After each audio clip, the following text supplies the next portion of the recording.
Recently मैंने एक add देखी। एड आते रहते हैं ना, हम लोग भी सोशल मीडिया पे हैं, यूट्यूबर हैं, तो ये सारी बातें आती हैं। एक आदमी ऐसे खड़ा था, वो कहता है मेरा नाम पुष्पा है। मेरे को पहले लगा ये लड़की है, फिर बाद में मैंने किससे पूछा ये क्या है, बोला ये लड़का ही है। तो बोला पुष्पा नाम क्यों रखा है, बोला पागल है ना इसलिए।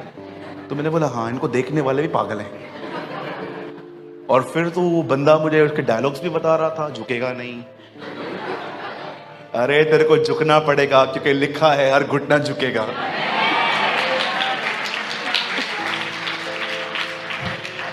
हाँ, ओके, ये सब चर्च से बाहर, इधर पुष्पा के बाप को भी झुकना पड़ेगा। झुकेगा नहीं तो टूट जाएगा। झुकेगा नहीं, तेरा पिताजी भी झुकेगा। मेरे सामने आए तो इतना तो झुका हुआ है, और कितना झुकेगा तू? बोलते झुकेगा नहीं, इतना तो झुका हुआ है, और कितना झुकेगा? झुके हुए व्यक्ति। चलिए, मेरा ये विषय नहीं है, लेकिन देखो आजकल मसीह लोग भी पिक्चरें देखते हैं। नहीं, हाँ, क्यों करते हैं आप ऐसा? छुप छुप के थिएटरों में जाते हैं स्कार्फ पहन के। भैया भविष्यवक्ता हो क्या? भविष्यवक्ता नहीं हूं, मैंने तेरे को थिएटर के बाहर देखा था। भैया आपने कैसे देखा? मैं भी तो उधर ही था। नहीं, मैं मजाक कर रहा हूं। मैं लास्ट 17 साल में सिर्फ एक ही बार थिएटर में गया हूं, ग्रैमस्टन की मूवी देखने, वो भी भाइयों के साथ, अकेला नहीं। बस मैं उनको देखना चाहता था कि कैसे उड़ीसा में उनको मारा गया था। He was a great missionary. वो हमारे बीच में कैसे वो उड़िया लैंग्वेज सीखी थी उन्होंने, कैसे वो लोगों को काम देते थे। वो जो मूवी थी ना, वो मैं देखने के लिए गया था। उसके पहले उसके बाद मैं कभी भी नहीं गया। मुझे कोई इंटरेस्ट नहीं है थिएटर में, इसमें उसमें। मैं खुदा का शुक्र करता हूँ ये सारे डिजायर्स मेरे अंदर से। इवन मैं क्रिकेट देखने और खेलने के बिल्कुल खिलाफ नहीं हूँ। हमारे चर्च के बच्चे जाते हैं खेलने के लिए। अब बिलीव करो, मैं बोर होता हूँ। कभी कभी ये लोग खेलते हैं, मैं बैठा रहता हूँ ऐसे बाजू में, मैं देखता हूँ कितना टाइम है इन लोग के पास। पहले हम खेलते थे, लेकिन मैं इसके खिलाफ नहीं हूं। मुझे लगता है आचार की तरह ये चीजें यूज करनी चाहिए। मिली तो ठीक है। ऐसा होता है आपके घर में कभी कि आपके पास खाना आए और अपनी माँ को बोलो मम्मी आचार नहीं है, लेके जा खाना भी वापस, खाना भी नहीं चाहिए। You know, achar is not a main meal. मिलता है तो भी ठीक है, नहीं मिलता है तो भी ठीक है। ये सारी चीजें हमारे लिए ऐसी होनी चाहिए। मिलती है तो भी धन्यवाद, न मिले कोटि कोटि धन्यवाद। Am I right? चलिए हम स्टार्ट कर रहे हैं। मैं चाहता हूं, अपने संदेश शुरू कर रहा हूं, और मैं विशेष आज उम्मीद करता हूं पुराने लोग बड़ा ध्यान दें, क्योंकि मुझे लगता है नए लोग हैं ना, ऑलरेडी इसको सीरियसली ले लेते हैं, लेकिन पुरानों के अंदर बहुत खमीर बड़ा पड़ा है। उन्हें लगता है हाँ, ये तो सुना है, ये तो पता है मुझे। लिसन, परमेश्वर के वचन में दो चीजों को बहुत ज्यादा बाइबल हाईलाइट करती है। पवित्र आत्मा ने नबियों के द्वारा यह बार बार लिखा है, और वो चीज है यीशु के दो इवेंट्स। परमेश्वर के वचन में दो तरह की घटनाओं का बहुत ज्यादा जिक्र है, और मैं चाहता हूं आप फिलहाल लिखे नहीं, आप सुने। बाद में घर जाके नोट्स बना सकते हैं आप। इन दोनों घटनाओं के विषय में मुझे पता है आप में से हर एक को पता होना चाहिए। पहली घटना है उसके देह में प्रकट होने की, और दूसरी घटना है उसके बादलों पे प्रकट होने की। आप पूरी बाइबल पढ़ लीजिए, आपको पहला व्यक्ति जिसने प्रभु यीशु मसीह को बादलों पर आते देखा था वो हनोक है। अब आराम से पढ़िए। आदम की 7वीं पीढ़ी का हनोक प्रभु के स्वर्गदूतों के विषय में कि वो कहता है कि देखो वो अपने पवित्र के साथ आ रहा है। पहली बार प्रभु यीशु मसीह को बादलों पे जानते हो किसने देखा था? हनोक ने। उसके बाद अगर प्रभु यीशु मसीह को किसने बादलों पे देखा था तो वो है दानियल नबी।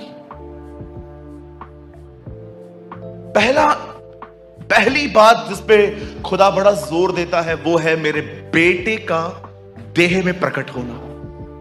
ये ऐसा एक सिद्धांत है, जब यीशु के दिनों में पता है इसका विरोध हुआ था। आपको पता है यीशु ने एक दिन क्या किया? बाइबल बताती है प्रभु यीशु मसीह ने एक दिन कहा, तुम्हारा बाप, यहूदियों को कहता है, तुम्हारा बाप इब्राहिम मुझे देखना चाहता था मेरे दिन को। वो लोग कहते हैं तेरी उम्र ही क्या है, तू ये सारी बातें करता है, तू तो छोटा है, इब्राहिम तो बहुत पहले था, तूने कैसे देख लिया? अब यीशु को ये कहना चाहिए ना कि इब्राहिम से पहले मैं पैदा हुआ था। जानते हो उसने क्या कहा? इब्राहिम से पहले मैं हूं। जब उसने कहा ना मैं हूं, वो सभी जानते थे ये नाम सिर्फ यहोवा परमेश्वर यूज करता था, मैं हूं। इसके कारण वो उस पर भड़क गए थे। एंड यू नो, अपने दिनों में जब यीशु ने अपने आप को खुदा कहा कि मैं परमेश्वर हूं और देह में प्रकट हुआ हूं, बहुत लोग इसका विरोध करते थे। इवन जब यूहन्ना अपनी किताब लिखता है, पहला यूहन्ना, तो वो क्या कहता है? मसीह का विरोधी कौन है? वही जो मसीह के देह में आने का इनकार करता है। पढ़ के देखिए, वो कहता है हु इज एंटी क्राइस्ट? कौन है मसीह का विरोधी? वो व्यक्ति जो ये नहीं मानता कि परमेश्वर यीशु में आया। याद रखना, ये दुनिया एंटी गॉड नहीं है, ये दुनिया एंटी क्राइस्ट है। सब मानते हैं एक परमेश्वर है, लेकिन बहुत कम मानते हैं कि उसी परमेश्वर ने यीशु को भेजा। इसीलिए आजकल एक नया नारा है, सब रास्ते एक। ये दुनिया एंटी गॉड नहीं है, ये दुनिया एंटी क्राइस्ट है। हर कोई बिलीव करता है एक मालिक है, अलग अलग नाम से उसको पुकारते हैं, लेकिन जो इस पर विश्वास करता है कि उसी परमेश्वर ने बेटे को भेजा, यीशु को भेजा देह में, उसका उद्धार होता है। यू नो, जब बाइबल पाक, कलाम पाक कहता है कि उन दिनों में दो चीजें थी जो बहुत ज्यादा प्रीच की गई थी। पहला, प्रभु यीशु मसीह का पहली बार देह में प्रकट होना, और सेकंड टाइम उसका बादलों पे आना। अब देखिए, मैं चाहता हूं आप सब बड़े ध्यान से सुने।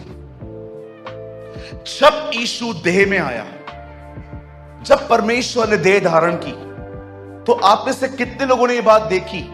जब वो पहली बार आया, तो पहली बार आते ही वो अपने दूसरे बार आने की बातें कर रहा था।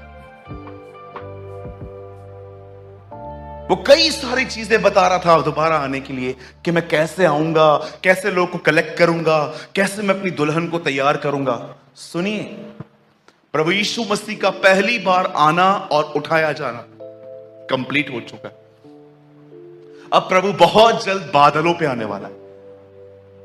वो आसमान का सीना चीर के आएगा।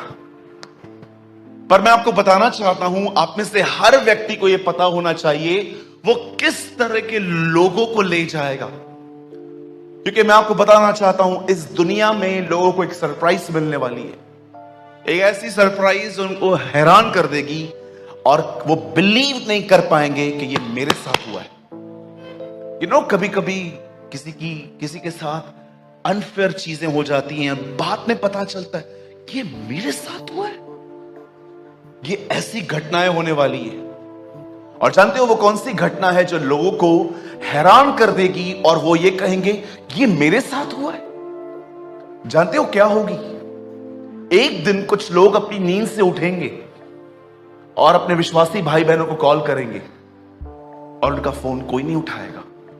तब वो चिंतित होंगे कि कोई मेरा फोन क्यों नहीं उठा रहा। 1 2 3 4 लोगों को मैं फोन कर चुका हूं, चल घर पे होके आता हूं।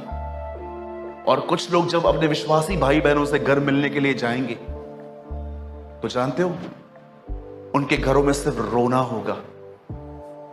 और रोते रोते जानते हो वो आपको क्या कहेंगे?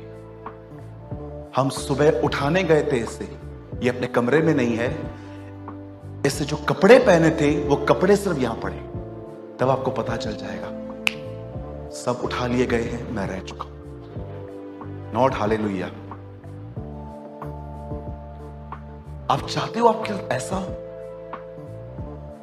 पर ये होने वाला है। This will happen. क्यों कह रहा हूं मैं इतना श्योरिटी के साथ कि कुछ लोग के साथ ये होगा? क्योंकि मैं कुछ लोगों के जीवनों को जानता हूं और मैं ये कह सकता हूं वे बिल्कुल तैयार नहीं है।